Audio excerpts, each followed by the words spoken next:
Hello to all our listeners and welcome to the Aerospace Ambition podcast. I'm Marius, alongside my co-host Kieran. As aerospace engineers, we are deeply engaged in the interplay between sustainable aviation, climate change, and AI. In today's episode, we will be discussing the uncertainties of mitigating non-CO2 aircraft emissions and the role of regulatory measures in promoting sustainable practices in aviation.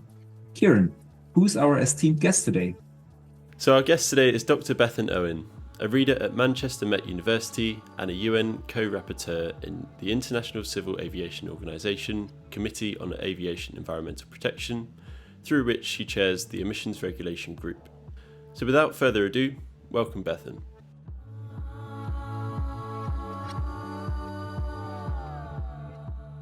Hi Kieran, hi Marius, lovely to be here. It's a pleasure to have you, Bethan, and I'd like to start off with a personal question. So you hold a very influential position in research and policy making. How would you describe your role in this? I think it's an interesting role, being at sort of at the interface of research and policy. So, and it's a role that I enjoy because you're trying to translate science and make it understandable to policymakers and therefore have a relevance and hopefully some real world impacts of the research that myself and my colleagues and people in the field are undertaking. What is your vision for aviation if you think like 10 or 20 years ahead? It's a very broad question, but how do you envision aviation? You know, that there are so many things at play at the moment in a global environment, which overtakes the course of aviation potentially. But given a more positive, optimistic view of the future, I would hope that aviation would continue to connect people throughout the world and become more sustainable. And one particular, from a personal perspective, I really feel that it's not just aviation. Our whole way of life and consumption needs to reflect the climate change issues that are facing us. Yeah, I think that obviously the road to net zero, it's not going to be a linear path there, so we just got to figure out all the intermediate steps along the way. And I know that you and your colleagues recently published a review paper on the uncertainties in reducing the non-CO2 climate impact of aviation. For the listeners, the link to this paper is in the show notes. I'm just wondering if you could break down these key non-CO2 climate effects in terms of the actual science behind them and the way in which they induce climate change. Yes, it's a complicated situation to explain in very brief terms, but I'll try. And I think, is the paper that you've provided a link to the Royal Society paper or the 2023 paper? Because both would probably... The 2023 paper. Oh, okay, so great. So I probably would advise people to look at the figure in that paper, which is the clearest kind of comparison of CO2 and the other non-CO2 aviation climate impacts. Mm-hmm. To explain a bit, it's a quantitative comparison, and as we might discuss a little bit later in the podcast, it uses a metric called effective radiative forcing, which I'll shorten to ERF.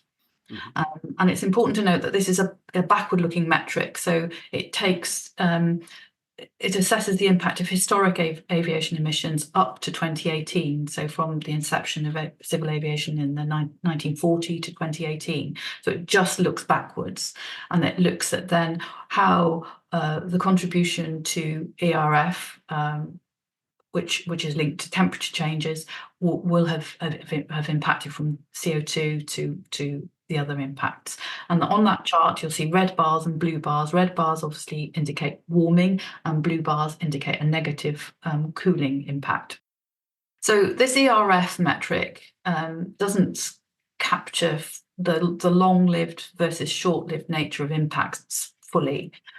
So when you're looking at future scenarios or policy changes, you couldn't just look at that chart and say, okay, well, contrail cirrus is is this percentage. So we need to, if we remove that, we will reduce the impact by 66%, because the interrelationship between CO2 and non-CO2, because they have such different time, they live for such different lengths of time in the atmosphere, you can't look at it like that.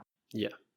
CO2 is obviously a long-lived greenhouse gas, and it remains in the atmosphere for many, many years in the future. Anything that's emitted this year will accumulate year on year, whereas all the other impacts from aviation are short-lived and generally not persist beyond a period of hours. So that's an important distinction when you're looking at this. Can you maybe just describe the individual contributions? So you've got NOx, you've got contrail cirrus, you've got aerosol effects. Are these the primary non-CO2 effects from aviation, would you say? Yeah. Well, the potentially most significant, although with a large uncertainty, is, and this is about 50% of the total ERF, as I say, up to 2018, is from the contribution of contrail cirrus.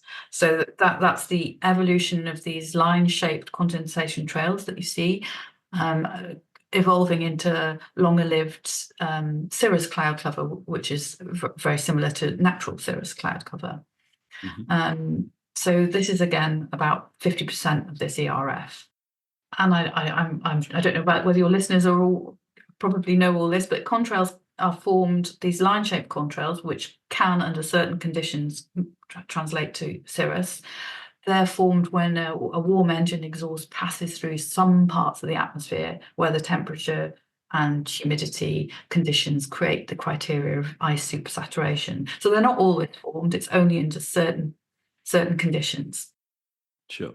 The next most significant non-CO2 impact is again, I'll say maybe because of the uncertainties, are from emissions of NOx, which, when emitted in the upper atmosphere, undergo chemical interactions.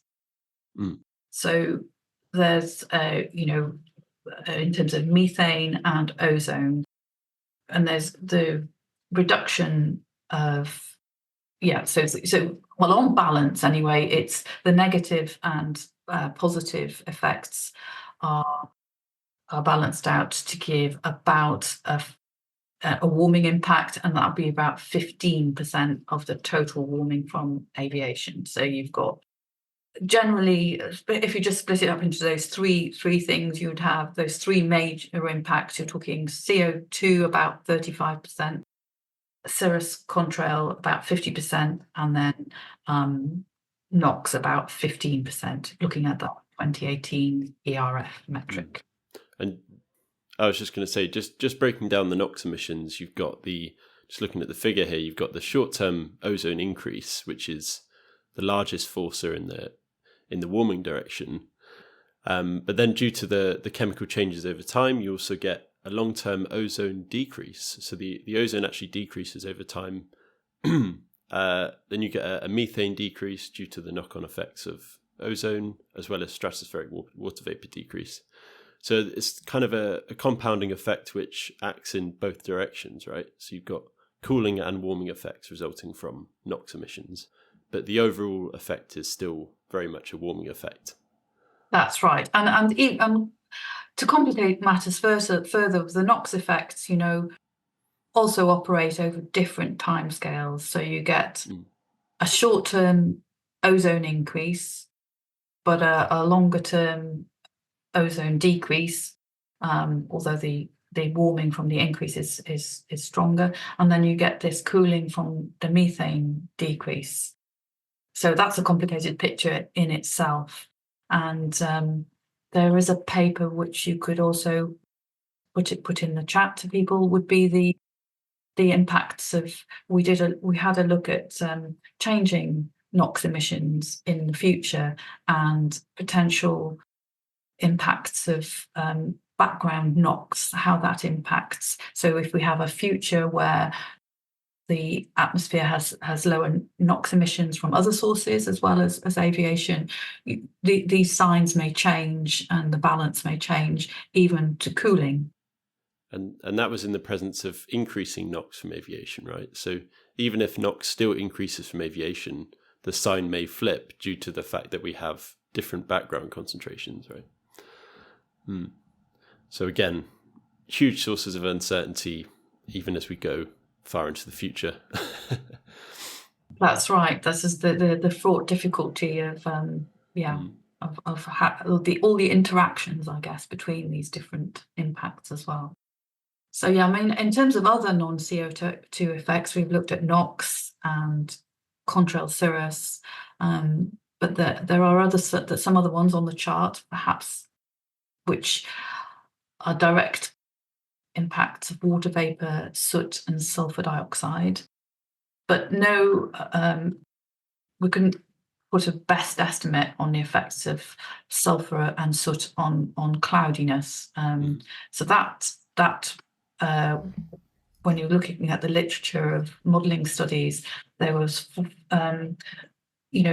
credible studies which indicated forcings from this ranging from large negatives through to small positives. So obviously, if the large negative was the case, then that would change the picture altogether. So that's a large uncertainty which needs some further research. Yeah, just looking at the paper, it says that soot particles which are processed through contrails have been assumed to initiate nucleation of ice crystals. So you get this aerosol cloud interaction that may cause a large negative forcing, so a large cooling effect, due to the fact that these particles have been processed through contrails, which we really don't know much about at all. So there may be a large negative forcing associated with contrail formation that could potentially flip the sign in some cases from a warming effect to a cooling effect. So I think that's largely the basis behind why there's a whole group of people out there who think that contrail avoidance shouldn't be going ahead as soon as maybe other groups think it's necessary. But yes, I mean, I think in terms of contrail avoidance, that's I think obviously there's a large level of uncertainty over the actual ERF and the size of the ERF.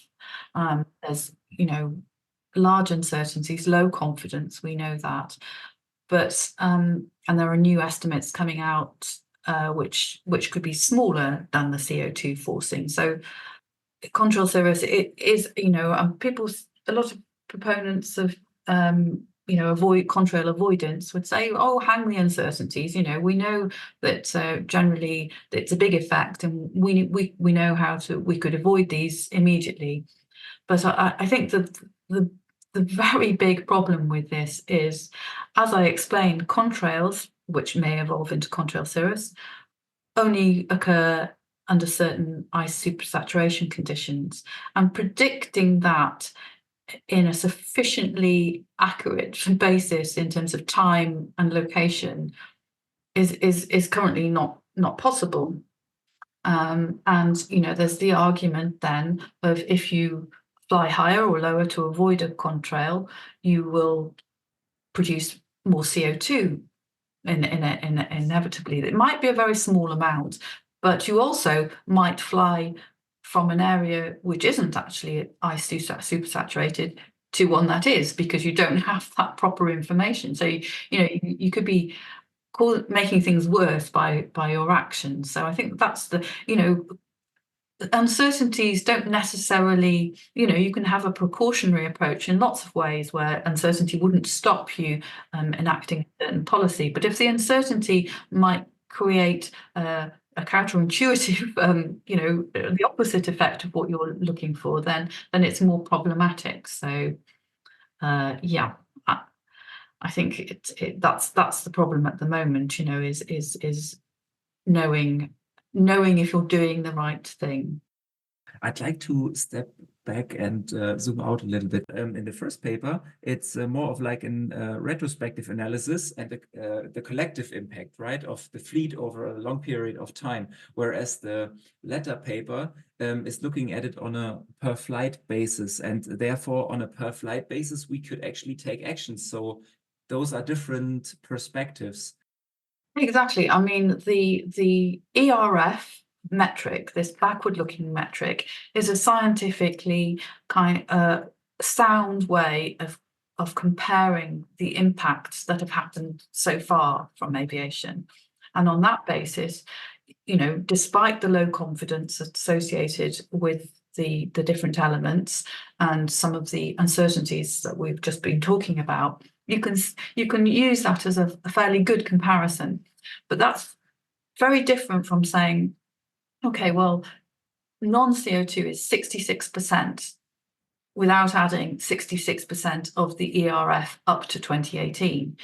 Because if you look at the future, that 66%, or say looking at that 66%, that's based on the growth that we've had so far. And if you change the growth rate, the relationship between CO2 and non-CO2 would change. So perhaps if I can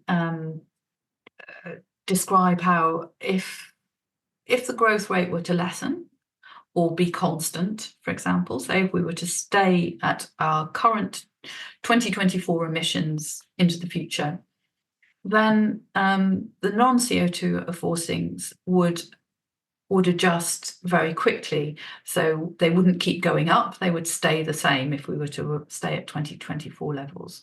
Whereas the CO2 emissions, because of their accumulative effect, each year the CO2 impact would grow. So in a constant emission rate scenario, the CO2 would become relatively more important. So, and the non-CO2 would be less than 66%. And obviously, if we were to decline emissions, then that would be even more so. So really the 66% reflects the growth that we've had, and the relative impacts are that. So 66% is not a fixed fraction. And that's what, and that is added to all these other issues that I describe about void and contrails. So, determining policy from the historic comparison is not, you have to be very careful. Yeah. Yeah, so it's stressing the importance between backwards looking metrics and forward looking metrics. So you've got the difference in time horizon of different species. So of course, as you mentioned, CO2 can last for millennia, whereas contrail cirrus will dissipate within, up to timescales of up to a day.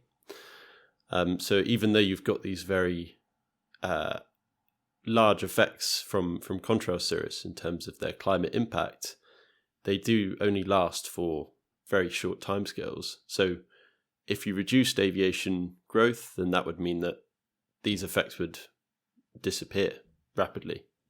But then thinking about the metrics from a wider perspective, you've got not just the radiative forcing, which is largely an instantaneous measure of climate impact. You've also got the long-term effects. And I guess what we're really interested in, how do these climate effects result in a temperature change on the surface of the Earth? Because at the end of the day, that's what climate change really is. It's the temperature change of the Earth atmosphere system. That's right. And I think reducing CO2 emissions is probably, the focus, because if you decrease your growth in CO2 emissions, some policy measures will potentially also reduce non-CO2 impacts. I can describe how soot emissions may be, from the introduction of SAF, soot emissions may reduce, which may, although again, this is a huge uncertainty. This is the problem with CO2. We have a much higher level of confidence of the impacts for a start. But yeah, going along with the idea that SAF, that's sustainable aviation fuel, is generally lower in aromatic compounds and will therefore produce lower NVPM or soot emissions, which should reduce the number of ice crystals, which should reduce the contrail formation, which ultimately would reduce the contrail cirrus contributions. But even that is under some doubt, because there have been some measurement studies looking at very low soot emissions using lean burn engines and SAF, and the contrail has not reduced in the way that was expected. And there's a very famous modelling exercise which was undertaken a long time ago, but now is coming back into play to see that, well, perhaps other things are taking over rather than just soot emissions at these very low soot conditions, where you may have aerosol, volatile particulate interactions. So everything is kind of yes, but. So that's the difficulty with non-CO2. So I think the UK Climate Change Commission provide the kind of, I agree with their view, which is that efforts to reduce non-CO2 is important, but this is provided they're not achieved at the expense of additional CO2 emissions. So I think that's what I would agree with that view.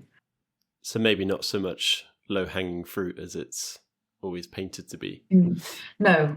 If it were, that would be great, but I think it's we're not there yet. Sure. I think the common ground of all of these efforts is to quantify the problem. Your job, as far as I imagine it to be, is not only doing scientific research, but also a huge part is communication. And so you need to communicate the size of the problem. Then there is maybe a potential to use the wrong metric, right? Because some metrics, when you want to make these things comparable as you're trying to quantify it, you have to use CO2 equivalencies, as we've already discussed. Could they be a little bit misleading in some circumstances? And what is the metric that you like to use to communicate the size of the problem? Yeah, I think, well, it's horses for courses, as they say. I think really there is no one metric that's I would sort of say this is the one you would use. I think it depends on what you're looking at, and I think the ERF metric is a good metric when you're trying to establish a more scientific basis for the different interactions of compounds. But for policies, for future policy making, there are different metrics, and obviously the longer outlook you have on your metric, whether it's 100 years or 20 years, will change the relative importance of the long-lived versus the short-lived metrics. And I think I think there's quite a good summary in the ICAO long-term aspirational goal documentation, which is on the public ICAO portal. There's quite a good appendix. I think it's Appendix S, which gives you different metrics from GWP with various, which are global warming potential metrics of different time horizons, and global temperature potential over different time horizons, for the non-CO2 impacts of, and it gives you a matrix and how the different effects. So I think it's it's. I know policymakers don't always like to have one answer, but I think in this regard, it's good to show a range and how different metrics show different things, and you need to relate that to what you're trying to achieve, and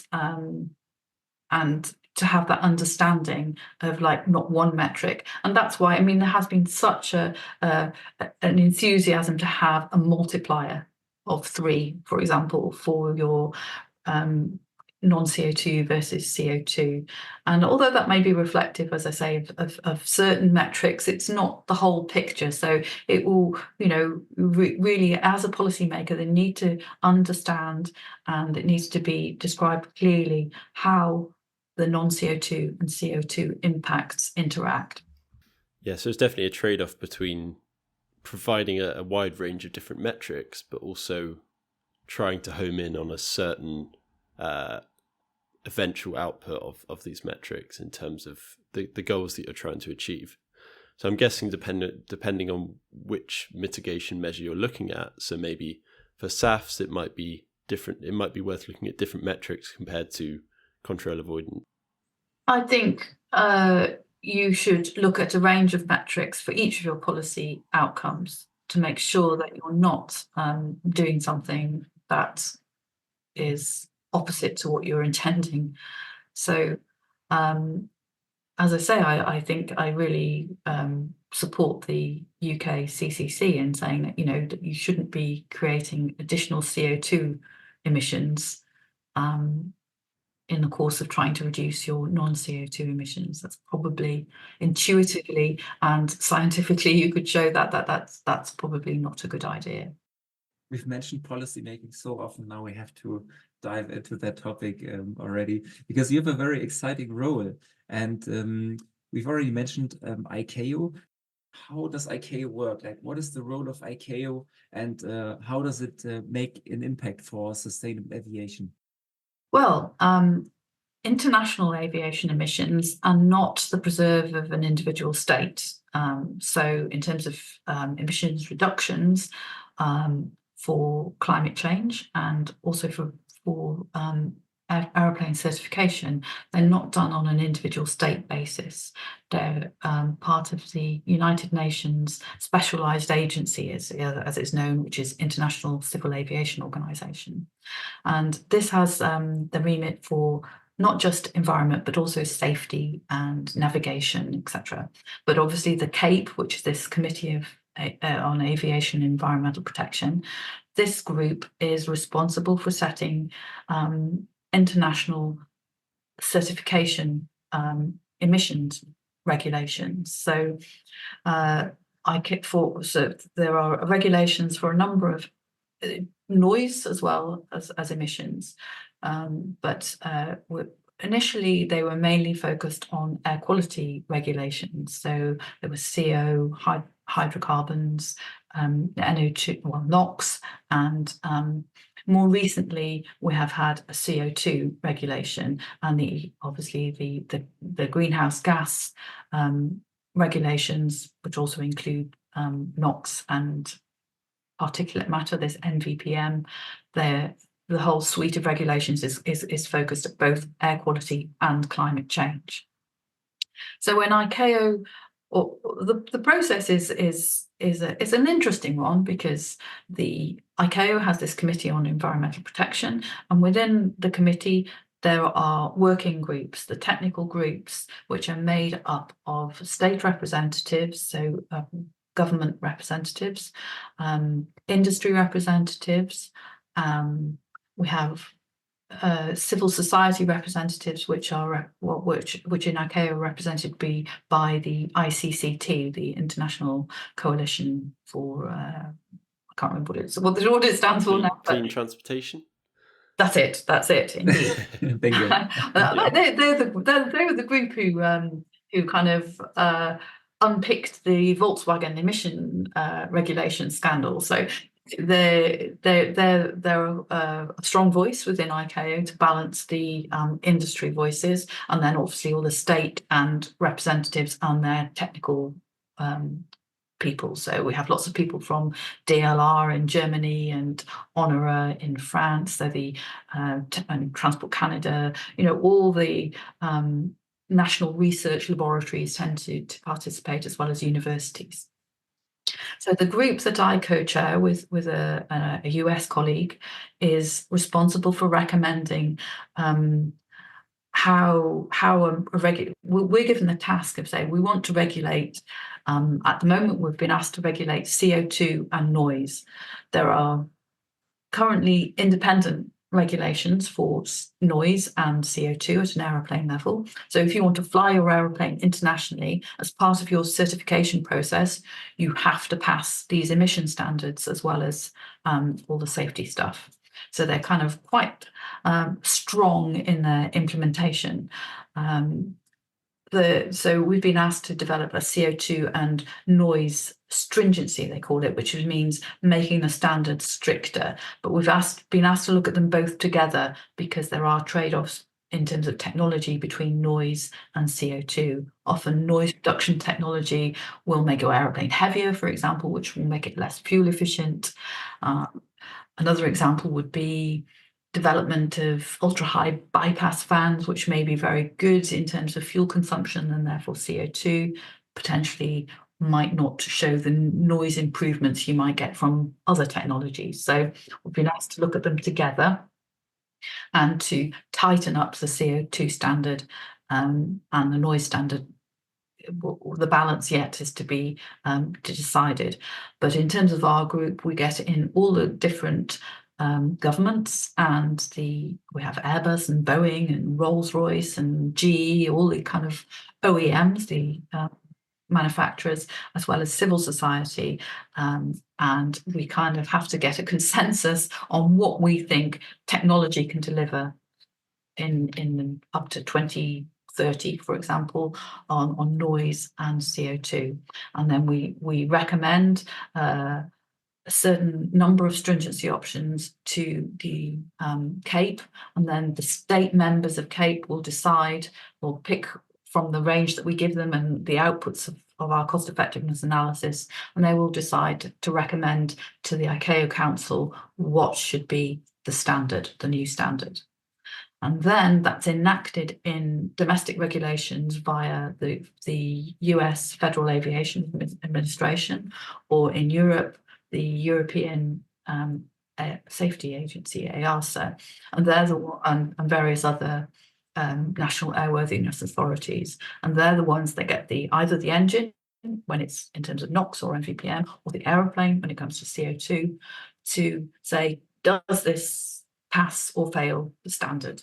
And if you don't pass it, you don't get certified. So it's a big deal for the aeroplane or the engine. I have one small follow-up question. I understand how now the working group passes on insights to the CAPE committee, and then it goes to ICAO, and then it is, and this is what I didn't quite get, then it needs to be also forwarded into FAA versus EASA. Is that then something that EASA, we are in Europe right now, that EASA has to do, or is it more like a recommendation? It's a recommendation, but it would really be EASA and FAA have a mission to produce internationally consistent regulations. So they're very much a voice within the ICAO CAPE working groups. So it would be the process would be not succeeding if either the FAA or EASA refused at some point in the future to enact that regulation. So EASA, for example, points directly to the ICAO documentation. FAA have a different process, but they kind of absorb it in a different way, but effectively it's the same. You mentioned that ICAO also deals with regulation on the air quality effects of aviation. Mm. So what are the key emissions that result in these impacts, and what are the largest impacts that we see? So from my perspective, we take the air quality standards that are derived by the World Health Organization and the EU, and now after Brexit, or however we do it in the UK. So those air quality standards dictate really what's important. And currently, the significant emissions that you would have from airports would be NOx, and the air quality regulation is NO2, nitrogen dioxide, which is considered to be potentially harmful to human health and the environment. So NO2 would be one, and the other one would be particulate matter. You can, for example, see an NO2 signal from Heathrow Airport outside the airport boundary. So if you were to model and measure oxide of nitrogen emissions from airplanes around an airport, you would see there would be a contribution from aircraft activity. I think nitrogen dioxide is a tricky one. They've just, I think, actually tightened their air quality regulation for nitrogen dioxide. But there is a commission on air pollution called COMIAP, the Committee on Environment and Air Pollution, I think it's called. And it was notable that the committee was actually quite split on whether NO2 was significantly damaging to health or not. So, but anyway, from an airport perspective, we just take the air quality standard as being what needs to be considered. So that's NO2. And for PM, the current air quality regulations are expressed in terms of a mass emission. So the smallest one being PM 2.5. So that's all particles less than 2.5 microns aerodynamic diameter. But aviation particulate matter, which we call non-volatile particulate matter or black carbon, the actual soot particles, they are very, very much smaller in a sort of 40 nanometer bracket. So they don't actually contribute to PM 2.5 as mass very much. And we had a big research project recently called Aviator, a European project, where we looked at the contribution of the particles, both volatile and non-volatile, to air quality in particular. And it's ultrafine particles are considered in terms of toxicity to be important. So it's an emerging field, really, how to better map airplane emissions of very small particles to ambient levels, and there is no ambient standard as yet for ultrafine particles. So that's a kind of developing field. And of course, at the source side in ICAO, we have an engine emission regulation both for NOx and for NVPM, this soot particles. The NVPM one is very new, relatively new. But we are looking at the moment at potentially updating the NOx and NVPM standards in future cycles of our work. Particularly for NOx is quite an interesting one, because the NOx emission standard for engines is plotted against the something called the overall pressure ratio of your engine. And the larger your overall pressure ratio of your engine is, the better the fuel consumption, specific fuel consumption for that engine. So there's been a trend for manufacturers to increase their OPR, this overall pressure ratio, and then you're allowed to emit more NOx for a higher OPR. And the impact has been that at airport level, potentially as engines are becoming more fuel efficient, their NOx values have gone up a bit, significantly. So actually we're emitting more NOx, even though the standard is higher, or the standard is more stringent, if you like. So that's one that we're looking at the moment, and whether it's okay to keep the standards as it is, or whether this needs to be considered further, and whether this allowance should change for higher OPR. Yeah, so I know that ICAO has this data bank, which is a database of all of the different aircraft engine combinations, showing you the emission indices of, is it NOx, particulate matter, maybe carbon monoxide as well. So yeah, maybe these harmful emissions that can be harmful to human and plant health. So these are measured at different different altitudes, or under different scenarios for the aircraft. They're just measured for the landing and takeoff cycle at the moment. So we have you have different emission indices for climb out, takeoff, idling, etc., for the different engines. These are actually the certification values. So the engines under rigorous control conditions. So they're very good and complex data set. One open question at the moment is the rule of thumb has been for NOx and for NVPM that if you regulate these landing and takeoff emissions, that's the ground level emissions, if you like, or up to climb 3,000 feet, then if you're reducing the emissions at LTO, this will also create reductions at altitude. So whilst we're regulating for air quality purposes, ostensibly, this will also improve emissions at altitude. And we have various methods for estimating emissions at ground level to altitude. And that's a very current aspect of work in my group at the moment, where we are considering, are these methods suitable, particularly when we have new combustion products which use lean burn combustion rather than the traditional RQL or advanced RQL methods, which are different combustion regimes. So are we accurately predicting? Some people maybe feel that we should have a cruise or a cruise-like measurement point added to the certification to ensure that things aren't suddenly shooting up when you're in a cruise mode. Yeah, I think that would certainly help from a climate modelling perspective as well, to have, because it's where the primary climate effects, especially the non-CO2 effects, occur at the biggest scale is at cruise altitude, whereas you don't necessarily have the emissions measurements from a data bank like this. No.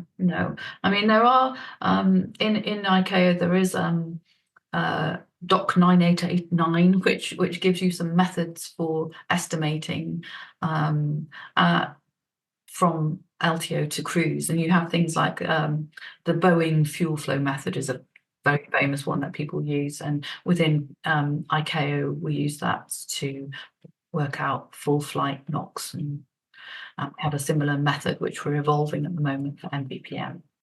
Earlier, Bethan, we learned about how your emission regulation can actually have an impact, because it's like a fail-pass kind of regulation.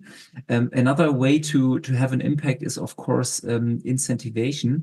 And I recently learned that within the EU Innovation Fund, there was a tender, and it was called for solutions to measure and mitigate, for example, among other effects, also contrail cirrus effects. So that was an active step by the EU forward to at least have proposals for how we measure it in the MRV scheme, and then potentially also to mitigate it. Now, once more, to understand the ecosystem here, now that I learned how it works together with EASA, for example, ICAO, but where is the connection here between what you at ICAO do and such calls, for example, or regulation in general in the EU? Yes, that's an interesting dynamic, I guess. I mean, the standards that I've talked about, I first probably should say they're technology standards. So they're not about operation, they're about technology, and they're not about fuels, they're about technology. So they really are at the basis of, what product Airbus or Rolls-Royce produce off the production line, not about how they're reflective of operational methods, but not actual emissions. Now, an example of how ICAO and the EU policy kind of fields may sometimes work together or sometimes kind of contradict or whatever is the EU emissions trading scheme is a good example how when the EU were going to bring aviation into the EU ETS, there was a lot of legal challenges from organisations and airlines saying that you can't regulate when we're flying from the US into Europe. It's like you're taxing us, and there was a lot of contention over how the EU ETS would bring in aviation, such that it sort of was almost unworkable. But the pressure of the EU ETS and bringing aviation into it kind of forced the development of the CORSIA which is the carbon offsetting scheme for international aviation that ICAO have developed. So the one thing kind of provided some kind of pressure, if you like, to develop the other. I mean, varying degrees of how how effective people or how good people think CORSIA is and offsetting in general, but that was an example of how EU regulation can sort of influence things. And so ICAO not only does regulation from the basis of emissions and hardware, it was also very much involved in fuels at the moment, and in looking at sustainable aviation fuels and production and ramping up different kinds of SAFs. So I think ICAO plays a role beyond just the regulations of noise and emissions, but in developing what they call these long-term aspirational goals and getting kind of the global community behind some of these more ambitious carbon reduction schemes is very, very valuable. I mean, a lot of people complain that ICAO moves very slowly and, it isn't moving quickly enough or hard enough, but it is a global group, at least. It's not the EU just deciding something and then everyone else complaining and then nothing happening. So it is a forum, a global forum, which is very valuable for a global industry. And as far as I'm aware, you've got an upcoming meeting next year, is it? A CAPE meeting? Yes, we will in February 2025. The working groups within CAPE, including mine, will be recommending a certain range of stringency options for CO2 and NOx, for CO2 and noise, which they will decide on. And importantly, also, they will decide on future work programme, whether to look at a new NOx and MVPM stringency. There'll be lots of input on fuels as well as we go forward. They've had a big event recently on sustainable aviation fuels, and this is something which is a big part of ICAO's work at the moment. We're also looking at these long-term aspirational goals. They're going to be monitoring and reporting on progress towards those goals, which I think is really important. There's so many abandoned goals, whether they're industry goals, state goals, ICAO goals, and not just aviation, this is all sectors, that because they're not binding in any way, they just become abandoned and people forget about them and they move on to something else. So I think the monitoring and reporting of these aspirational goals is critical. So that'd be very interesting to see how that goes. Especially in SAF policy making, right? So sustainable aviation fuel. The targets that we've set for that, most of them so far have been broken over the past few decades. Well, I guess all of them in a lot of ways. So that's an area which is fairly prevalent from that perspective of having these missed targets, and it's something that as an industry and as you say across all sectors, it's something that we really need to get our act together on. Yeah, it's having some kind of monitoring of waypoints along the way as well. To it's all very well to say, well, by 2050 we will have 80% reduction in CO2 from the use of SAF, but that's not magically happen overnight. So, I suppose that missing targets is something that you can easily do if you move your attention just away from one problem to the next problem. And I don't want to get philosophical here, but also the AI breakthrough, the paper was called "Attention is All You Need." And attention is what we are trying to provide for the right kinds of topics here also in this podcast. So maybe to wrap up this episode a little bit, do you think that if we really look at the big picture, that currently the conversations or the discussions are centering the attention on the right kinds of problems, or is there anything that the ecosystem as a whole should look into more or less? And also, I mean, this can be a call to action to us, to Kieran and I, to also move the focus of the discussions in the podcast to different topics. Well, I guess my mantra would be keep focusing on reducing CO2 emissions. And, I think with an eye on non-CO2 emissions, but if the focus is kept on really reducing CO2 emissions, the problems will be more likely to be solved. Okay, I was just laughing because we end off our podcast with a tradition, and the tradition is that we pass on a question from one guest to the other. And I think that Kieran and I just realized that there would have been a very good timing to slip in the question from our previous guest, that was Professor Ian Paul, and he asked a question to you, and we can't break the tradition. So it could be also a question that's fun, that is deep, that is complex, whatever. And he asked, laughingly, he asked the question, why are we not doing contrail management today? So what would be your answer?